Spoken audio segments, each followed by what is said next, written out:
Hi guys, this is Klazart bringing an audio commentary, and this is the tiebreak, the deciding matchup in this third and fourth round decider. We got Luxury in orange, which looks like the colors have been changed. Looks like Luxury is in yellow at the 6 o'clock position and Jaedong in red at the 12 o'clock position. This is game 3 of the best of 3 series. So this is the tiebreak. This is the decider. Both players standing at 1-1 right now in the World Cyber Games Korean qualifiers, third and fourth place matchup. Jaedong taking the first one, Luxury taking the second one. The first was an outsider, the first was on Heartbreak Ridge, the second on outsider. This one is on Destination. And it'll be interesting to see. So far, we've had opening mirror builds from both players. More Western fans in the audience. So far, we've had mirror builds from both players to start out with. And it'll be interesting to see if that trend continues. I would have to say that if it is a mirror build, I would have to favor Jaedong. But in the second game, Luxury surprised Jaedong by hiding a few lings up behind his blocking rings on his ramp, and then managing to overwhelm Jaedong in the early mid-game, right before the transition to Mutalisk could really come into play. And that was great play by Luxury, and he managed to take enough of an advantage from that to continue on and win with the Mutalisks. Both players look like they've gone for an overpool build here. Starting off their spawning pools at similar times, Luxury now taking his extractor as well as Jaedong. And I'm pretty sure this is an overpool and not a 9-pool build. Oh, actually, no, it isn't. It is a 9-pool. Sorry, my mistake. I thought that both players had started up their overlords. So this is actually a 9-pool build from both these players. Their overlords just about now crossing paths in the middle of the map. So both players going for a 9-pool build, which was what they went for on Heartbreak Ridge in Game 1. And when that happened, Jaedong won that time around.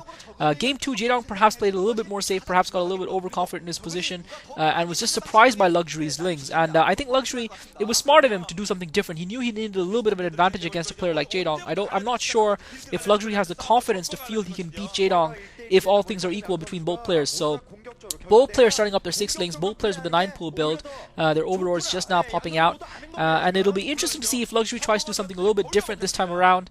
And I really feel that the onus is upon him, even though after that's the win in Game 2, the momentum should be with him. He should have the confidence now that he's managed to take that game off Jaedong.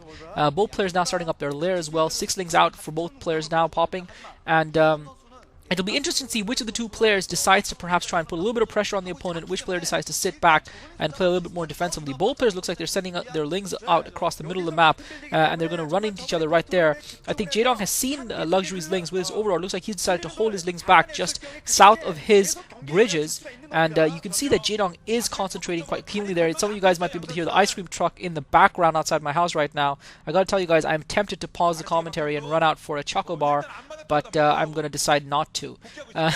8 lings now out for Jaedong, 8 lings out for Luxury as well, and looks like both players a little bit more cautious in their approach this time around. Jaedong now finally sending those lings across the map, traversing the distance of the map.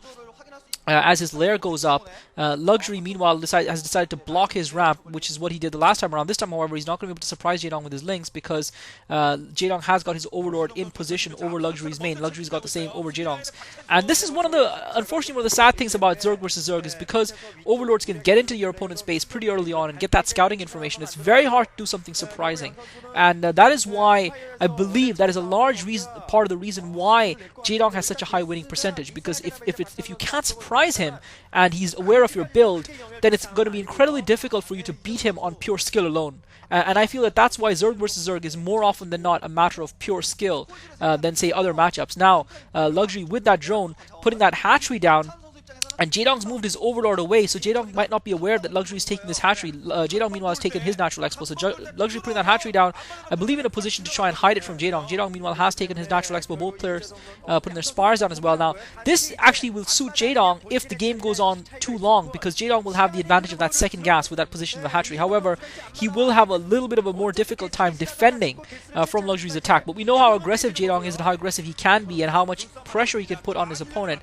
So he probably will feel that he can keep the pressure on. If he can keep the pressure on Luxury, he can then reap the rewards of that natural expo and then take an advantage in the game from that. Although I'm not sure if Jaedong knows that Luxury has put that second hatchery down. If Jaedong is anticipating his opponent having only a 1 hatchery build, that changes things slightly. Luxury now sending a drone out down the ramp, and this might just be a very clever fake from Luxury, making Jaedong think, and Luxury lets the drone die. I'm not sure he wanted that. I'm not sure that was his intention. I think Luxury just wanted to let Jaedong think that and Luxury now pushing out with some links. I think Luxury just wanted to let Jaedong think that he was going to go for that natural expo, and that was what the drone was for. Or perhaps he was going to use the drone as a buffer when he sent his own lings out to try and break through the ramp. Nevertheless, he has broken past that ramp. Jaedong pulling his links back. That hatchery just about starting to pop for Luxury now, but Jaedong's got his Spire up as well as Luxury, I believe, and the Luxury's Mutalisks are on their way. First Luxury's Mutalisks out on their way. Jaedong's Mutalisks are out as well, and this time Luxury's not going to have an advantage against Jaedong in terms of Mutalisk count. Luxury with 3 Mutalisks, Jaedong should have the same number up for him. Actually, Jaedong, perhaps his hatchery might have gone down a split second later because, yeah, it looks like Jaedong's got his three Mutalisks out as well, and he's now, and Luxury looks like he's trying to put a little bit of pressure on Jaedong. He's not actually, he's pulling back. I thought initially he was going to send his Mutalisks out, but it's just a Ling. I was just looking at the yellow on the mini map. It's actually just a lone Ling. So Luxury's Muta clump still hovering around the middle of the map, and really the longer this game goes on, the longer Jaedong's going to be able to cement his advantage and get that second gas up and running, and that's not a position that Luxury really wants to be in, because Jaedong's now got that second gas up. He's going to start mining that gas. Luxury now coming in with the Scourges. Looks like Luxury is getting ready to commit himself in the attack. This time it's Jaedong has the advantage of being the defender, which gives him a shorter supply route, which also puts his drones mining gas at risk from splash damage from the Mutalisks. Luxury coming in now, trying to snipe those drones. He's got the Scourges as well. That's going to force Jaedong to fight a little bit more defensively. Jaedong got a Scourge as well. I think Jaedong managed to launch that Scourge. Jaedong, as you can see, the reinforcement now coming in for Jaedong. Luxury managed to land more Scourges on Jaedong. Jaedong with not great Mutalisk micro, and he's now taking splash damage as well, but Jaedong has got the shorter supply. Now he's got more Scourges coming in. Both players with Scourges continue to come in, and it's hard to say who's ahead at this point, but I would have to give it to Luxury. Jaedong now with just the one Mutalisk. Jaedong loses both his Mutalisks, and now Jaedong is in a lot of trouble. Jaedong lost both his Mutalisks, and yeah, the dramatic camera moving in. This should be one of those hamster. This should be a little bit like that hamster video. Was it a hamster or was it the dramatic squirrel on YouTube that was so famous? Jaedong continued to try and use those Scourges to snipe Luxury's Mutalisk. Luxury using his own Scourges as a shield, and Jaedong knows he's in trouble, even though he's been mining that extra gas, even though he's had the 2 gas, Luxury's 1.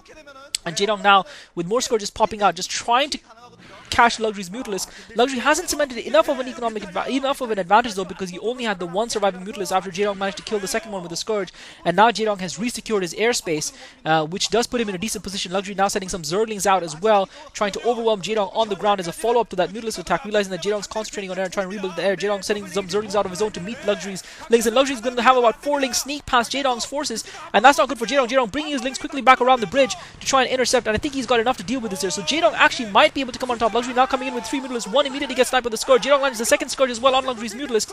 Luxury now focusing on those links, but I think Jaedong is in a good position, is in a decent position now. Luxury is the one who needed to do the damage, because remember, Jaedong had the 2 gas, and with the advantage of that extra gas, Jaedong is now being able to get Scourges out to push Luxury back while also producing Mutalisks.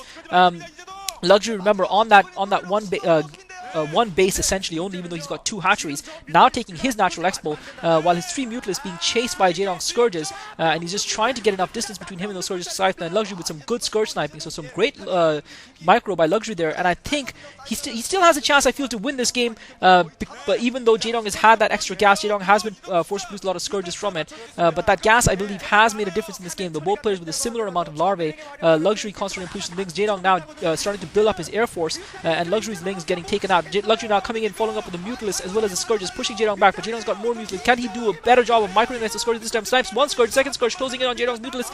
He's going to be able to snipe it. I think that Scourge actually managed to land a hit, but Luxury's lost all of his Mutalisks in the process. Jaedong now with 4 Mutalisks to Luxury's 1, and that second gas is going to be the difference. The fact that Jaedong was able to lock, and Luxury GG's, Jaedong goes through to the World Cyber Games finals, and the fact that Jaedong was able to lock Luxury in his base and prevent him from getting that natural expo, even though Luxury, I think, tried to do a little bit of a deception trick, he wasn't able to equalize Jaedong's advantage. Jaedong held on for long enough, was able to reap the benefits of that second gas and take a victory, and it was down to his skill that he was able to do that. Well played, Jaedong. Unfortunate for Luxury. Both players putting on a good Zerg versus Zerg. That was a very close series, and it could have swung either way in the end there, but Jaedong, being a little bit more aggressive, managed to lock Luxury down and then reap the rewards of that later on, guys. Good game of StarCraft, good series. This is Klazar. Thanks for listening.